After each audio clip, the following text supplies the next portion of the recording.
بسم الله والحمد لله ويستعجلونك بالعذاب እና እነዚህ ከሃዲዎች ፈርዶባቸዋልና አንተ ልማት እድገት ሰላም ጤንነት ትመኝላቸዋለህ እነሱ ደግሞ በተቃራኒው ቶሎ ብለህ ጥፋት እንድታመጣላቸው ይጎተጉቱሃል ይላል። የሚገርም ነገር እኮ ነው። እንግዲህ አንድ ሰው ሰላም ጤንነት ብልጽግና እድገት አምይዤልህ መጣሁኝ የተባለ ይሄን ሁሉ አልፈልግም እኔ የምፈልገው ጥፋት ነው የሚል ሰው ምን አይነት ሰው ነው? ወይስተዕጅሉ እንግዲህ አላህ ሪሳለቱላህን ቢቀበሉ ዱንያ አኸራቸው ያማረ የሰመረ ሊሆን ነበረ ማለት ነው። ግን በተቃራኒው የአላህን መልእክተኛ አይንህን ላፈራሉ አንተ ያመጣውን ነገር አንፈልግም አሉ። ያ ማለት ምንድነው? የፈለገው ጥፋት ይምጣብን ብሎ በራሱ ላይ እንደመጋበዝ ነው ማለት ነው። ስለዚህ እነዚህ ያልታደሉ ከሳሪዎች يستعجلونك بالعذاب አንተ መልካም እድልን ስትመጣላቸው በዛ ተቃራኒ ቅጣት እንዲመጣላቸው ያጣድፈዋል። አንተ ያላህ መልእክተኛ ነኝ እኔን ያስተባበለ ሰው አላህ ይጣላዋል ይቀጣዋል ብለሃል እስቲ ቅጣትኩን አንጣና እንይልህ ይለዋል ማለት ነው። ወለውላ አጀሉ ሙሰማ አላህ በገደብ በቀጠሮ የያዘው ጊዜ ባይኖር ኑሮ ለጃአሁም العذاب የሚናፍቁትና የሚጠይቁት ቅጣት ይመጣላቸው ነበረ። እኔ እንግዲህ መጀመሪያውንም ገና ሳይፈጠሩ ሁሉን ነገር በቀደር አስቀምጨዋለሁኝ። እገሌ እንደዚህ ያጠፋል እንደዚህ ያከፋል ተንዲህ አይነት አመት በኋላ ቅጣቱን ያገኛል ብያልኩ ነው ያስቀመጥኩት ማለት ነው። ያ ቀጠሮ ባይኖር ኑሮ ልክ እነሱ እንደጠየቁ አሁኑ ድብና አድርግ ያሳያቸው ነበረ። ግን መጀመሪያውኑ ጥፋተኛ ባጠፋ ቁጥር እለት በእለት አይደለም እርምጃ የሚወሰድበት ቀጠሮውን ይጠብቅ ነው የሚባለው ማለት ነው። ያማ ቢሆን ኑሮ እኮ የሚያጠፋ ሰው አይኖርም። አንድ ሰው አንድ ነብይ ሲያስተባብል ወይ አንድ ወንጀል ሲሰራ አሁኑ መቅሰፍት ወርዶ ቢያረገው ሌላ ሰው ያችን ስራ ይደግማታል እንዴ? አይደግማትም። እና ዳረል ጀዛ ደግሞ ዱንያ ሆነች ማለት ነው። ይሄ ከሆነ ዱንያ ዳረል ጀዛ አይደለችም ዳረል አመል ናት እንጂ ማለት ነው። የሰራውን ስራ ያወራውን አውራ የፈለከውን ፈንጥስ ችግር የለም ቀጠሮ ይጀልሃለሁ እነማ ተወፈውነ ኡጅረኩም የውመል ቂያማ ይሄው መልቂያማ ተጠብቃል ነው የሚለው። ወይም በዱንያም ከሆነ ከ20 አመት በኋላ ነው ገሌን ማጠፋው ብሎ ወስኗል። ከ10 አመት በኋላ ነው ብሎ መድቧል። ያችን ነው የሚጠብቅልህ እንጂ አንተ እንዳልከውማ እለት በእለት ቢይዝህ ኑሮ አንተስ መች እንደዚህ ዛብ ተለቅ ነበረ ነው የሚለው። እና አጅል ለና ቂጠና ቀብለ የውም الحساب ይሉ ነበር። የውመል ቂያማ ይቀጣቸዋል ሲሏቸው ለምን እስተ የውመል ቂያማ እስቲ አንተ እንደምትል ከሆነ ዛሬውኑ ቅጣቱን አምጣና ሳየን ይሉ ነበር ማለት ነው። ይሄ ምን አይነት አስተሳሰብ ነው? ግድ ታልጠፋው ብሎ ሰው ይከራከራል እንዴ? እንዳትጠፉ እኮ የተደረገው ቀጠሮ ስላልደረሰ ነው ፈርቻቸው አይደለም ወይ ማቅቶኛ አይደለም። እና በቅጣቱን ቶሎ አምጣ ያሉ የሚወተውቱ ሰዎች እነሱ እንደጠየቁት ወዳውኑ መልስ በሰጣቸው ኑሮ ያልቅላቸው ነበር። ይሄን እንዲያላረግ የሚከለክለኝ ምንድነው? አጀሉ ሙሰማ ለውላ አጀሉ ሙሰማ እያንዳንዱ ጥፋተኛ ከጥፋቱ በኋላ ከይህን ያህል አመታት ጊዜ በኋላ ነው ቅጣቱን የሚያገኘው ብዬ ባልወስን ኑሮ ያ እንዳሉት መልሳቸው ይሰጣቸው ነበር። ግን ያ ውሳኔ አለ የጌታ ውሳኔ አይሻርምና እነሱ ስለለፈለፉና ስለወተወቱ እኔ ስርዓቴን ስለማልጥስ ነው ይላል ማለት ነው። ያ የተያዘው ቀጠሮማ ባይኖር ኑሮ ለጃአሁም العذاب ዛሬ በየለቱ የሚጠይቁትና የሚወተውቱት ቅጣት አሁኑ ይመጣላቸው ነበር። ወለእቲየነሁም በግታ እና ሳያስቡት ድንገት ዱብ ብሎ ወሁም ላ ይሽዑሩን እነሱ በዚህ በኩል ይመጣል ብለው ባላሰቡትና ባልጠበቁት መልክ ወዲያውኑ ይጨብጣቸውና ደብዛቸውን ባጠፋቸው ነበር። ያ የማይሆንበት ምክንያቱ ቀጠሮን ስለማከብር ነው ይላል አላህ Subhanahu Wa Ta'ala። يستعجلونك بالعذاب አሁንም እነዚህ አላዋቂ ደንቆሮች አንተ በመታስጠነቀቃቸው ጊዜ በየጊዜው ለምን አንተ ትዝትብናለህ? እውነት የምትለው ነገር እውነት ከሆነ ያ የምትፈልገው ቅጣት ይዘውና እናንይልህ ይሏቸው ነበር። ለምን አታመጣውም? سأل سائل بعذاب واقع للكافرين እንዳለው ማለት ነው። ወሊድ ኢብኑ ሙጊራ ወይም ዓሲብ ኢብኑ ልዋኢል የተባሉት ቀንደኞቹ ለምን ቅጣቱን ዛሬውን አታመጣልንም ይሏቸው ነበር ፊት ለፊት ቆመው ማለት ነው። يستعجلونك بالعذاب ቅጣቱ ቶሎ እንዲመጣላቸው ያዋክቡሃል ያጣድፉሃል። መጀመሪያ እኔ እኮ ቧንብ ጥላለሁ አላልኩም መልእክት አደረስኩኝ አይደል በእኔ እጅ አይደለም ቅጣቱን አንጣልን ይላሉ። እኔ ቅጣት አመጣለሁ ብዬ መች ተናገርኩኝ? መጀመሪያ አላህ ይቀጣቸዋል ነው ያልኩት። አላህ የሚቀጣበትን ደግሞ ጊዜ እሱ ነው የሚያውቀው እኔ አይደለሁም። እኔ መልእክቱን አደረስኩኝ ከዛ በኋላ ዘወርላለሁ እናንተ ደግሞ ቅጣቱን በጠየቃችሁበት ቀን ሳይሆን እሱ በመረጠው ጊዜ ነው የሚሆንላችሁ ይሄማ ከሆነ እናንተ አዛዥ ሆናችሁ ማለት እኮ ነው እና ቅጣቱ የሚመጣበትና የሚሄድበትን ጊዜ እናንተ ተወሰናችሁት ምኑን ጌታ ሆነው ጌታ በማንም አይታዘዝም እሱ በፈለገው ሰዓት ያመጣላችኋል ታው ጥሪውን ታልተቀበላችሁ ኢን አጅለና ወአጅላ ቢፈልግ ቀኑ ደርሶ ከሆነ አሁኑ እንዳላችሁት ይመጣል ካልሆነ ደግሞ ጊዜውን ይጠብቃል ይቀራል ማለት ግን ዘበት ነው በላ ነገራቸው ነው የሚለው አላህ Subhanahu Wa Ta'ala ወኢነ ጀሃነመ ለሙሒጦቱን ቢልካፊሪን ሲኦል በካፊሮች ላይ የከበበች ሁና እያለ አለማወቃቸው ለምን ቅጣቱ ዛሬ አይመጣልንም እያሉ ይወተውታሉ ይላል እና ባይሉትም እኮ የፈለገውን ያህል እንደው በዱንያ ላይ እንኳን አደጋ ቅጣት ባይመጣበት አንዲ ሰው በአላህ ፍቃድ ላይ ያፈነገጠ ከሆነ ዙሮ ዙሮ ጀሃነም ነው እጣ ድርሻው የሚሆነው ጀሃነም ዛሬውኑ እንደከበበቻቸው ይቁጠሩት መፈናፈኛ የላቸውም ቅጣት አንጣ ያላችሁ አትቻኮሉ ባትሉትም ባትጠይቁትም ቅጣት አይቀርላችሁም መስአለቱል ወቅት ነው ያ ቀጠሮ መድረስ አለ መድረስ ብቻ ነው ያ ሲደርስ ግን ያ የናፈቃችሁት ቅጣት ከጠበቃችሁትና ካሰባችሁት በላይ ይመጣላችኋል አይዟችሁ ዙሪያውን አሰፍስፎ እየጠበቃችሁ ነው እናንተ አታውቁም እንጂ በላቸው ይላል ወእነ ጀሃነመ ለሙሒጦቱን ቢልካፊሪን ይሄ እንግዲህ ሙሐቀቅ የሆነ ነው አንድ ሰው በኩፍር ላይ ህይወቱን ታሳለፈ ቅጣት ይቀራል ተብሎ የማይታሰብ ነገር ነው ያ የቅጣቱ ሁሉ መጨረሻና ማጠቃለያ ደግሞ ጀሃነም ነው ከዛ በፊት መለስተኛ ቅጣት ከፈለገ ያመጣል ዝም ብሎ ከተዋቸው ግን የመጨረሻውና የማይቀረው ጀሃነም ነው ጀሃነም ደግሞ ካፊር ፈለገው ቦታ ቢደበቅ የሚያመልጥበት ምክንያት የለም ዙሪያው እንደዚህ እንደ ቀለበት ከባ ይዘዋለችና እሷ የምትመጣበት ጊዜ ይመጣላቸዋል አትቸኩሉ በላቸው ይላል የውመ የግሻሁም العذاب ያኔ ያው ተሞት በኋላ ተነስተው በጀሃነም ተከበው ወዳውኑ የእጅ ወደ ላይ በሚባሉ ጊዜ የጀሃነም እሳት ዙሪያውን እንደማዕበል ይከባቸዋል ያጥለቀልቃቸዋል ማለት ነው ሚን ፈውቂም ከበላያቸው ትልቅ እንግዲህ ጎርፍ መጥቶ በላዩ ላይ እንደሚጋልብብህ የጀሃነም እሳት በላዩ ላይ ይናኛል ማለት ነው ወሚን ታህቲ አርጁሊም ተግራቸውም ስር ይፈላል ወየቁሉ ذوقوا ما كنتم تعملون ያኔ አስተናጋጆች የአላህ መላእክተኞች ይሄው በዱንያ ላይ እያላችሁ ስሰሩት የነበረው የኩይ ስራችሁ ውጤት ይሄ ነው ቅጣቱ ይንጣልን እያላችሁ ተቋምጡ ነበር ተቸኩሉ ነበር ይሄው ዛሬ ቀጠሮ ደረሰ ጀሃነም ይሄን ይመስላል በሉንኩ ተረከቡ ይባላሉ ያ እስተሚመጣላችሁ ድረስ አትቸኩሉ በላቸው ይላል አላህ Subhanahu Wa Ta'ala ያ ዒባዲ الذين آمنوا እንግዲህ ለአመፀኞቹና ለትዕቢተኞቹ አላህ Subhanahu Wa Ta'ala ቢፈልግ እዚሁ ዱንያ ላይ በተለያዩ አደጋዎች ሊጠርጋቸው እንደሚችል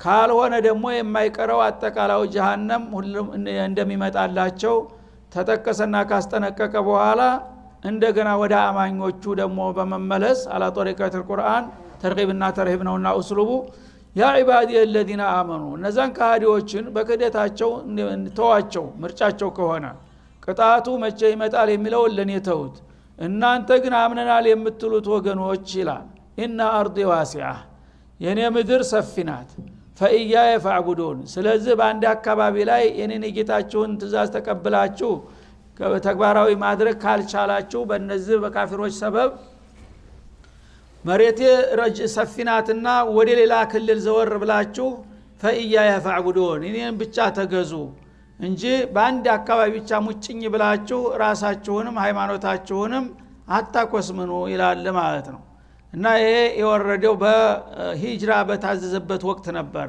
ሂጅራ ያዘዛቸው ነው እንግዲህ ነብዩ አለይሂ ሰላቱ ወሰለም በመካ ከተማ ተልከው ብዙ አመታቶችን ሰዎችን ለማስተማር ሞከሩ ግን በጣም ጥቂቶቹ ብቻ ሲቀበሏቸው አብዛኛዎቹ እንኳን ሊቀበሉ ማቆሚያ መቀመጫ ሳጧቸው እነሱን እየቀጠቀጡ እያሰቃዩ ማለት ነው ያኔ ይሄ ነገር የአላህ መልእክት ከሆነ መሬትን የፈጠረው አላህ አይደለም እንዴ ወይ እነዚህን ካፊሮች እንደኛ ለምን አያሳምናቸውም ወይም ደግሞ ለምን አያጠፋቸውም ማለት ጀመሩ አንዳንዶቹ ስቃይ የመረራቸው ማለት ነው ያኔ አላህ Subhanahu Wa Ta'ala ይህ አይደለም አማራጩ ይላቸዋል ተውጂህ ያረጋቸዋል እናንተ አምናችኋል አይደለም አዎ ባመናችሁበት ሀገራችሁ ሃይማኖታችሁን ተግባራዊ ማድረግ አቃታችሁ አይደል በጥላት ጭቆና አዎ ስለዚህ መሬት እኮ መካ ብቻ አይደለም ማለት ብዙ ሀገሮች አሉ እኮ ወደ ጎረቤት ሀገር ሂዱና አማራጭ ፈልጉ አላቸው አላህ Subhanahu Wa Ta'ala እና ፈቅ ቢሉ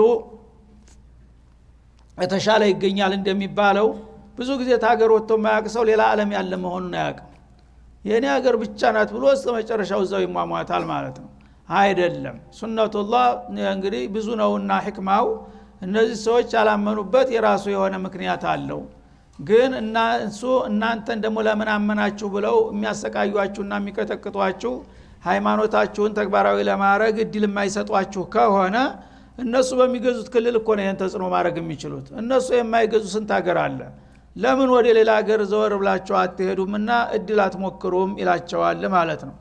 በዚህ መሰረት ለመጀመሪያ ጊዜ የሀበሻ ሂጅራ ተከፈተና የተወሰኑ ሱሐቦች ወደ ሀበሻ ተላኩ። እንደተባለውም ፈቅ ቢል ፈቅ ይገኛል እንደሚባለው ፊ ኸይር ዲራን ማ ኸይር ጅራን አሉ እና አላህ የባረከው ሰው ነበርና በዛ ወቅት በለምለሚቱ አገር የተባረከ ጎረቤት ጋር በሰላም እንኖራለን ብለው ምስክርነታቸውን ሰጡ ማለት ነው።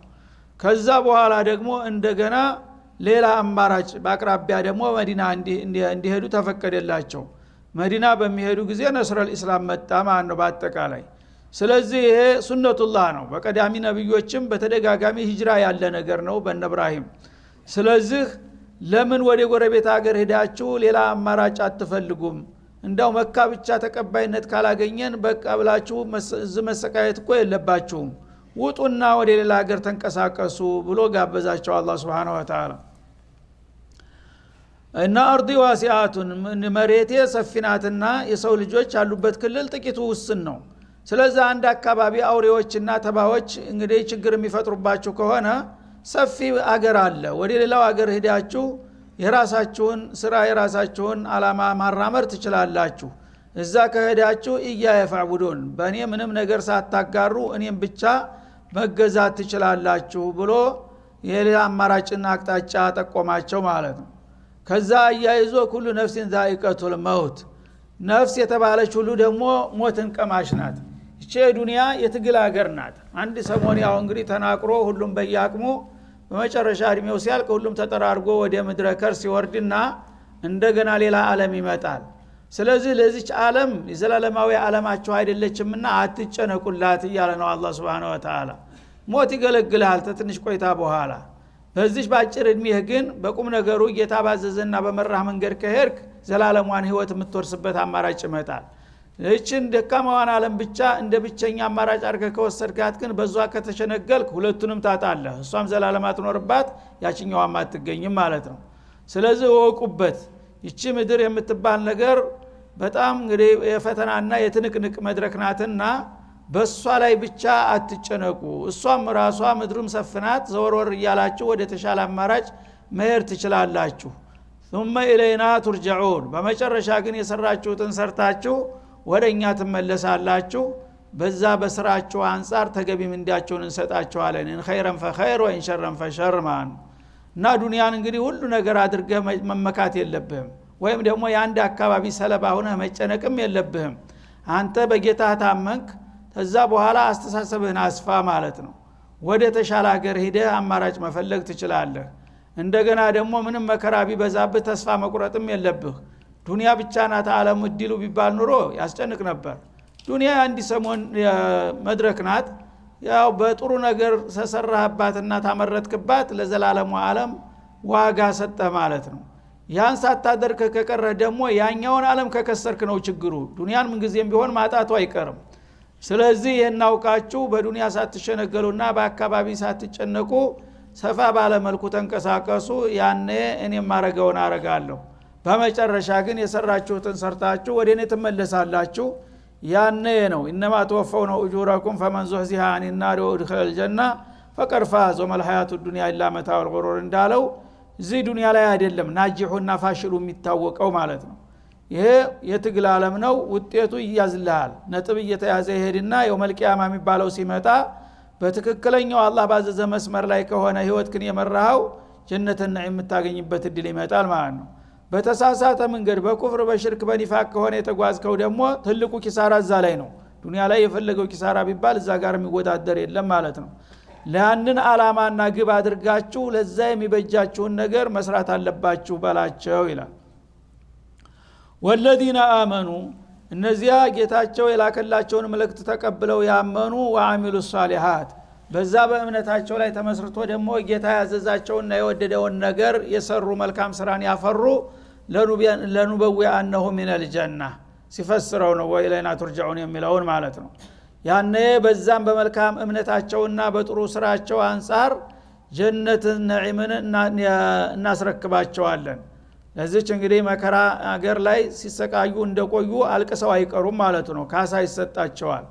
በዚህ በዱንያ ላይ ጥሩ እምነትን ተመርኩዘው መልካም ስራን የሰሩ ሰዎች በሰው ዘንድ ቢናቁም እንኳን ለኑበዊአነሁ ሚነል ጀና ጉረፋ ነገ በጀነተ ነዒም ልዩ ልዩ የሆኑ ሰገነቶችን የወርቅና የብር ህንፃዎችን እናስረክባቸዋለን ይላል። ተጅሪ ሚን ታህቲሃ አልአንሃር ከነዛ ከብርቅዬ ቤቶቻቸው ስርና በየአትክልቱ በየዛፉ ስር የተለያዩ ጅረቶች የሚፈልቁባቸው የሆኑ ለምለምና ፍስሐ የተሞላባቸው አገሮችን እናስረክባቸዋለን። በዛ በተሟላ አገራቸው ተገቡ በኋላ ደግሞ እንደ ዱንያ አንድ ሰሞን ተብለጭና ተደስተን እንሞታለን እናረጃለን ወይም እንባረራለን ብለው እንዳይፈሩ ኻሊዲነ ፊሃ ለዘላለም ኗሪ ዘውታሪ ሆነው ይቀጥላሉ። አበደል አቢዲን ኒዕማ አጅሩል አሚሊን እና ያችን የመሰለ የጀነተ ነዒም ለሰራተኞች ምንዳነቷ ምንኛ ያማረች ተዋበች ምንዳናት ብሎ አላህ ያደንቃታል ማለት ነው። ሰራተኞች እንግዲህ ከሰሩ የድካም ዋጋ እንደ ጀነት የሚያረካ ነገር የለም ማለት ነው።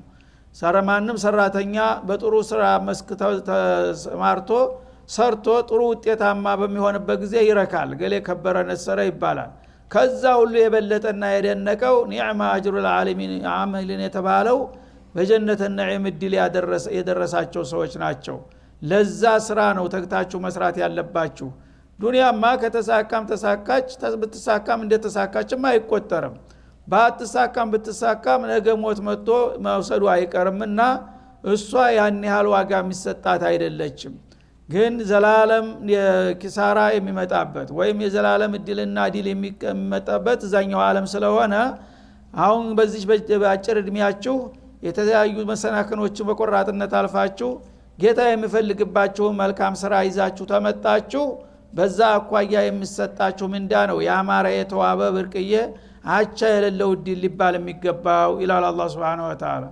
አለዚነ ሶበሩ እና ይሄንን ውጤት ለማግኘት ሶብር ያስፈልጋልና እነዛ ታጋሽ የሆኑ ሰዎች ሰለቸን ደከመን ሳይሉ ራበን ጠማን ታመም ተጠቃን ሳይሉ ለዛ ለብሩህ አላማቸው የፈለገውን ሁሉ መስዋዕት እየከፈሉ የሚታገሱ የሆኑት ወዓላ ረቢሂም የተወከሉን በዛው ላይ ደግሞ በጌታቸው የሚመኩና የሚተማመኑት የሚችሉትን እየሰሩ ተዛ የተረፈውን ደግሞ ጌታን እርዳኝ እያሉ በሱ የሚተማመኑ የሆኑት እነዛ ናቸው ኒዕማ አጅሩል አሚሊን የሚባል ታላቅ ደስታ የሚበሰሩት ይላል አላህ Subhanahu Wa Ta'ala። ከነሱ ያደርገን።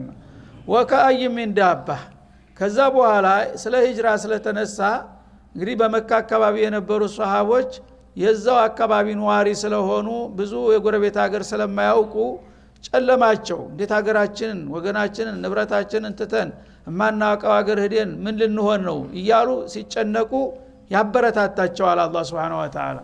ምን አለ ወከአይ ሚን ዳባ ወከም ሚን ዳበቲን ማለት ነው። ከአይን ማለት እዚህ ላይ በማዕና ከም ነው የምትመጣው ማለት ነው። ወከም ሚን ዳበቲን ስንትና ስንት ነው ነፍሳትና እንስሳት በምድር ላይ ያሉት አለ። ላ ተህሚሉ ሪዝቀሃ የተለያዩ ጥቅቅኖቹ ጀምሮ እስከ ግዙፍ እንስሳ ድረስ በምድር ላይ ያሉት ነፍሳትና እንስሳቶች ተቆጥረው አይዘለቁም። በየብስም በባህርም ተትንሿ ጥጬ ጀምሮ እስከ ጉመሉ እስከ ዝሆኑ ድረስ ያሉት እንስሳዎች እንደገና በባህር ዓለም ደግሞ ያሉት አንዱ ራሱ ጋራ ተራራ የመሳሰሉ ስንት እንስሳዎች አሉ። እነዛ ሁሉ እንስሳዎች በምድር ላይ ስንቶቹ ናቸው? ቁጥራቸው እንኳን ይሄ ነው ተብሎ የሚታወቅ አይደለም። እነዛን ሁሉ አላህ እየመገበ አይደለም እንደሚያኖራቸው ይላል። እናንተ ለኔ ዓላማ ብላችሁ ተመካ ከተማ ወጣችሁ በራብ እናልቃለን ብላችሁ ታስባላችሁ?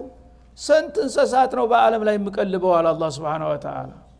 እና ከነዛ አንዱ ክፍል እኮ ናችሁ ያውም የተሻላችሁት እና በእኔ ላይ ተውት ስንቃችሁን ማለቱ ነው። እንግዲህ እዚህ መኖሪያ ሀገር ላይ የሆነ ሱቅ ካለች እሷን ትቸከርኩ እንዴት እኖራለሁ ብለህ አትጨነቅ። የሆነች እርሻ ካለች እሷን ትቸከርኩ እንዴት ሆናለሁ አትበል። እርሻ የሌላቸው ሱቅ የሌላቸው ወዚፋ የሌላቸው ስንቶች ፍጡሮች ናቸው የሚቀልባቸው ይላል አላህ Subhanahu Wa Ta'ala። እና ከአይ ሚን ዳበቲን እንግዲህ ዳባ የሚባለው ህይወት ያለውን ነገር ሁሉ ያጠቃልላል። ሰውንም እንስሳትንም ተባይንም ነፍሳትንም እጽዋት በአጠቃላይ የሚከሳከሱ ነገሮች ሁሉ እዚህ ውስጥ ይገባሉ ማለት ነው። ያው በታዋቂነት ዳባ ሲባል እንስሳዎችን ብቻ ይመስለናል፣ ግን ቋንቋው ሰፊ ነው። ህይወት ያላቸው ተንቀሳቃሾች ሁሉ ስንቶች ናቸው? ላ ተህሚሉ ሪዝቃሃ እያንዳንዳቸው ምን ያህል ነው ስንቅ ያላቸው እና በቦርሳቸው ስንቃቸውን ይዘው የሚሄዱት ወይም በሳንዱቅ ወይም በባንክ ረሲድ ያላቸው ስንቶቹ ናቸው? ከፍጡሮች ቢባል ያላቸው በጣም ጥቂቶቹ ናቸው። የሌላቸው ይበዛሉ ማለት ነው። ሀታ ከሰው እንኳን ያለው ነው የሚበዛው፣ የሌለው እኮ ነው ድሃው ነው የሚበዛው አይደለም እንዴ? ወደ ሌላው ነፍሳት እንስሳት ስትቀር ደግሞ ሁሉም የሌለው ነው። ስንቄ ለነገ በለዋለሁ የሚለው ነገር የለም። ዝም ብሎ ያድርና ተነስቶ ይሰማራል። የዕለት ጉርሱን አላህ ይሰጠዋል እንጂ ስንቱ ናቸው ስንቃቸውን ተሸክመው የሚሄዱት? ሁሉም እኮ በአላህ ላይ ነው ያሉት። የሄዱበት ቢሄዱ ወማ ሚን ዳበትን ኢላ አለላህ ሪዝቁሃ ወያዕለሙ ሙስተቀረሃ ወሙስተውዳሃ ይላል። ሱብሃንአላህ። ለማከፋፈል እንኳን አለበት ቦታ ኑቶሎ ብሎ አይጠራቸውም። እና ነፍስ ያላት ተንቀሳቃሽ ሁሉ በምድር ላይ እኔ እርዚቋ በእኔ ላይ ነው፣ ኃላፊነቱ የኔ ነው ይላል። ያንን ኃላፊነቱን በያሉበት ለሁሉም እመወዝዐው እኔ ነኝ ይላል። ናቶሎ እና ስንቅህን ውሰድ እንኳን ተብሎ አይጠራም። በያለበት ያጥጫኑም ቢሆን በራሪውም ቢሆን ዝንቧን ብትሆን በአካባቢዋ በአቅራቢያዋ ሲሳዋን ታገኛለች። ለዚህ እንደዚህ እያረኩኝ ነው የምቀልባቸው ይላል።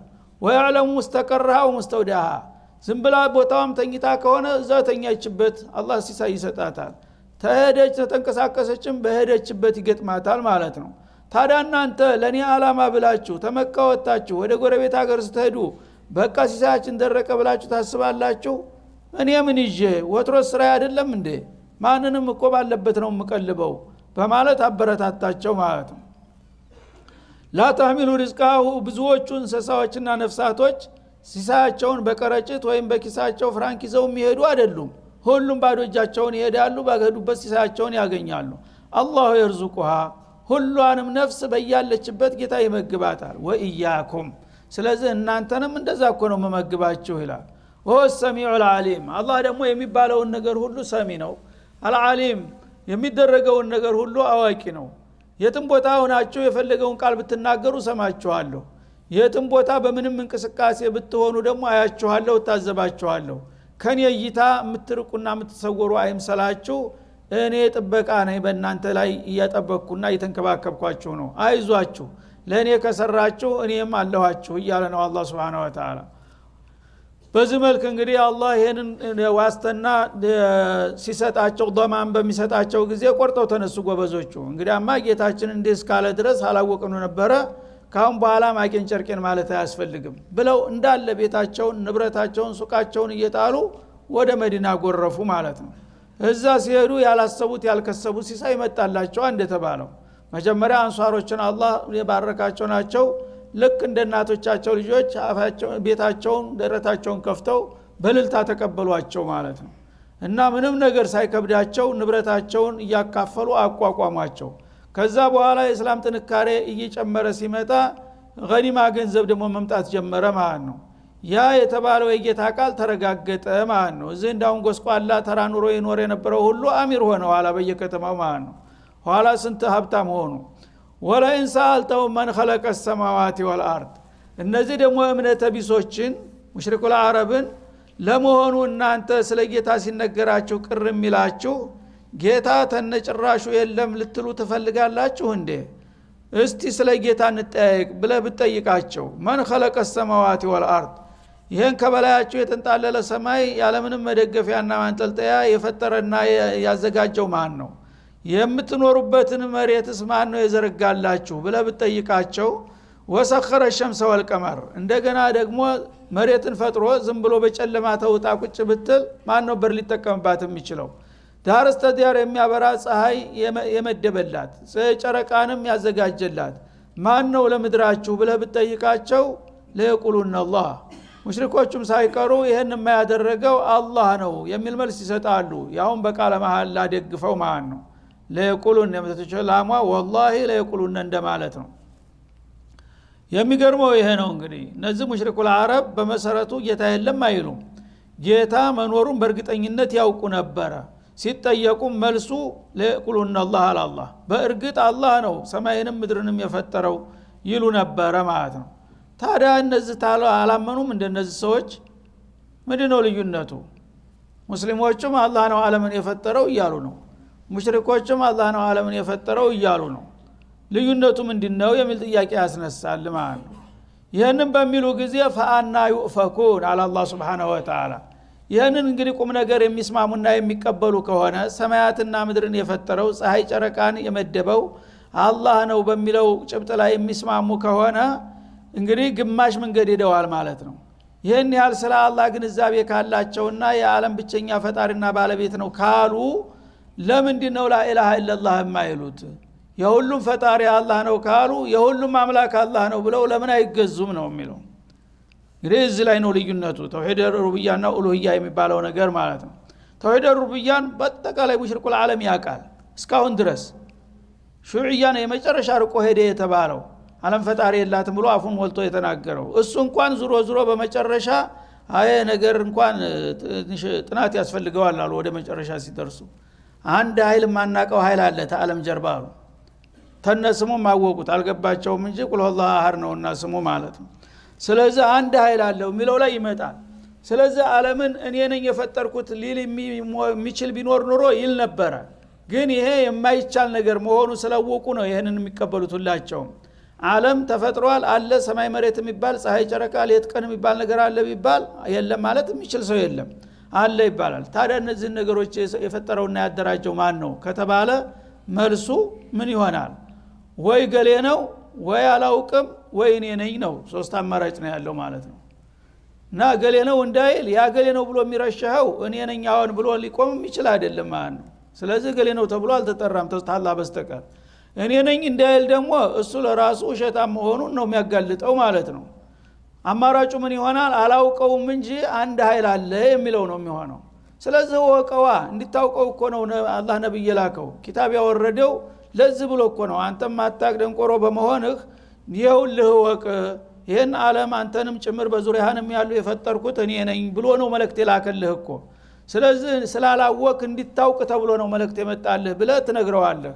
ይህንን የሚቀበል ከሆነ እሰየው ትናንት ባያውቅም ዛሬ አወቀ ማለት ነው። ይህንን ተናግረውት ያበቃ ሰማይ ምድርን ዓለምን የፈጠረው አላህ ነው ብለው ተስማምተው ሲያበቃ የምንገዛው ግን ሌሎችን ጭምር ነው ካሉ ይሄ ተናቁት ነው መጋጨት ነው ማለት ነው። የዓለም ባለቤት ብቸኛው አላህ እሱ ነው ከተባለ የዓለም ብቸኛ አምላክም እሱ ነው ማለት አለባችሁ። ያኔ ተውሂድ ይሟላል ማለት ነው። እና ለየቁሉን አላህ ይሄን ጥያቄ በመታቀርብላቸው ጊዜ ወላሂ የዓለም ፈጣሪ የዓለምንም ጥርጥር አላህ ነው ብለው እና አቡ ጀህልም እና አቡ ለሃብም በዚህ ነገር ይስማማሉ ይላል። ፈአና ዩፈኩን ታዲያ ይሄንን ካወቁና ከተስማሙ ፈአና ይስረፉን من هذا البيان بعد ان الى الكفران ይሄንን እንግዲህ ቁም ነገር ተተናገሩ በኋላ የዓለም ብቸኛ ጌታ አላህ ነው ካሉ በዛው ገፍተው ስለዚህ መመለክም ያለበት እሱ ነው ብለው መደምደም ሲገባቸው መሃል ወገብ ላይ ሲደርሱ እንደገና ወደ ኋላ ለምንድነው የሚቀለበሱት አለ።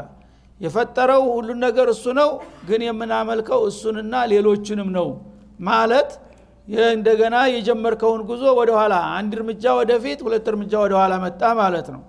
ይሄ ለምን አቂል ይሄን አይተበቅበትም ይላል አላህ Subhanahu Wa Ta'ala። አቂል የሆነ ሰው በሎጂክ ያምናል እና የሁሉ ፈጣሪ አላህ ነው የሱ ወደርና ተመሳሳይ የለም ማንም ረዳት የለውም ከተባለ ስለዚህ ብቸኝነት የምናመልከው እሱን ብቻ ነው ከሱ ጎን የምናመልከው የለም የሚለው ነው መደምደሚያ መሆን ያለበት። የሁሉ ባለቤት አላህ ነው ብለህ ያበቃ ሳመልክ ግን እሱንም እገሌንም የምትል ከሆነ እገሌ ምን አድርጎ ነው የሚመለከው በምን ተረጋገጠለት ለሚለው ጥያቄ መልስ አይገኝም ማለት ነው። አላሁ ሰለላሁ ዐለይሂ ወሰለም አለ ነብይ